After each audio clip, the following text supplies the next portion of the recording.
বিসমিল্লাহির রহমানির রহিম। আমি আজ সমাধান করব নবম ও দশম শ্রেণীর জেনারেল ম্যাথ এই সাবজেক্ট থেকে একটি গুরুত্বপূর্ণ অঙ্কের সমাধান করব। গুরুত্বপূর্ণ অঙ্কটি হলো cot θ plus cos θ equal to m, cot θ minus cos θ equal to n হলে প্রমাণ করো যে m square minus n square তার উপরে whole square equal to 16 mn। গুরুত্বপূর্ণ এই অঙ্কটি কুমিল্লা বোর্ড 2024 সালে এসএসসি পরীক্ষায় সৃজনশীল অঙ্ক গ নম্বরে এসেছিল। এখন আমি এই গুরুত্বপূর্ণ অঙ্কটি স্টেপ বাই স্টেপ সহজ সরল পদ্ধতিতে সমাধান করব। সমাধান দেওয়া আছে cot θ plus cos θ equal to m, cot θ minus cos θ equal to n।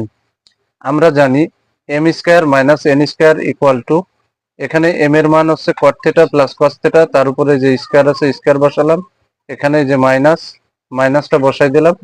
n এর মান হচ্ছে cot θ মাইনাস cos θ, তার উপরে যে n এর উপর স্কয়ার আছে স্কয়ারটা বসালাম।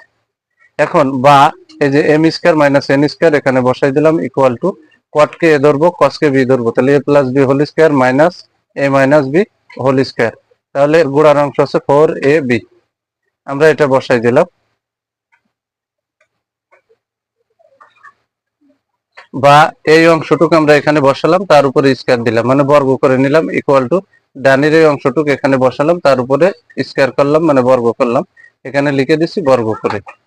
এখন বা দিয়ে এই অংশটুকু হুবহু বসাই দিলাম ইকুয়াল টু, এই স্কয়ারটা কিন্তু 4 এর উপরে আছে তাহলে 16, স্কয়ারটা cot এর পরে আছে তাহলে cot স্কয়ার, স্কয়ারটা cos এর পরে আছে cos স্কয়ার।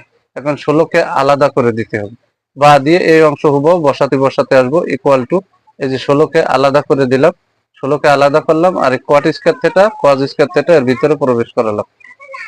বা এই অংশটুকু বসাই দিলাম ইকুয়াল টু, এই যে 16 বসালাম, এই যে ইনটু cot স্কয়ার এখানে বসালাম, এখানে cos স্কয়ার সমান 1 মাইনাস sin স্কয়ার, এই যে এখানে বসাই দিলাম।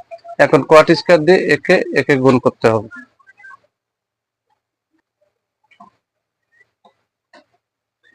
এখানে বা দিয়ে এই অংশটুকু বসাই দিলাম, এই যে 16 বসালাম, এই যে cot স্কয়ার দিয়ে 1 কে গুণ করলে cot স্কয়ার ওকে cot স্কয়ার, এখানে মাইনাস এখানে প্লাস, প্লাসে মাইনাসে মাইনাস, cot স্কয়ার গুণ sin স্কয়ার থিটা, তাহলে পাশাপাশি বসাই দিলাম।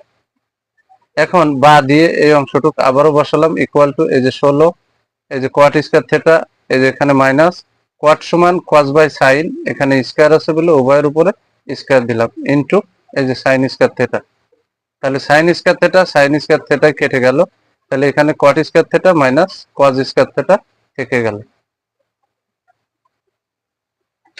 এখানে যে বা দিয়ে আমরা এই অংশটুকু এখানে বসালাম ইকুয়াল টু 16 ইনটু এই যে এখান থেকে cot স্কয়ার থিটা, এই যে মাইনাস এখানে কিন্তু cos স্কয়ার থিটা বসাই দিলাম। এখন এখানে কিন্তু cot কে a ধরবো cos কে b ধরবো, তাহলে a স্কয়ার মাইনাস b স্কয়ারের সূত্র হবে a plus b into a minus b। তাহলে এখানে কিন্তু বা m square minus n square তার উপরে যে স্কয়ার, এই অংশটুকু হুবহু বসাই দিছি ইকুয়াল টু এই যে 16। তাহলে এখানে কিন্তু আমি আবারও বলি cot কে a ধরছি তার উপরে স্কয়ার মানে a স্কয়ার মাইনাস cos কে b ধরছি তার উপরে স্কয়ার, তার মানে b এর উপরে স্কয়ার। তাহলে a square minus b square উৎপাদক নির্ণয়ের সূত্র হচ্ছে a plus b into a minus b, আর এখানে কিন্তু 16 রয়েছে। অতএব এই অংশটুকু আবার বসাই দিলাম ইকুয়াল টু এই যে 16 cot θ প্লাস cos θ সমান m, cot θ মাইনাস cos θ সমান n, এই যে n বসালাম। অঙ্কে কিন্তু বলেছে m square minus n square তার উপরে whole square equal to 16 mn, এটা প্রমাণ করতে বলেছে। তাহলে আমরা left hand side right hand side উভয় সাইড পেয়ে গেলাম। অঙ্কে যেহেতু প্রমাণ করো যে বলেছে তাই এখানে প্রুফ লিখে দিলাম। অঙ্কটি খুবই গুরুত্বপূর্ণ, এসএসসি পরীক্ষা সহ স্কুলের অন্যান্য পরীক্ষায় বারবার আসে, বিভিন্ন চাকরির পরীক্ষায়ও বারবার এই টাইপের অঙ্কগুলো বারবার আসে। যদি আমার এই ভিডিওটি আপনাদের ভালো লাগে অবশ্যই ভিডিওতে লাইক কমেন্ট এবং শেয়ার করবেন।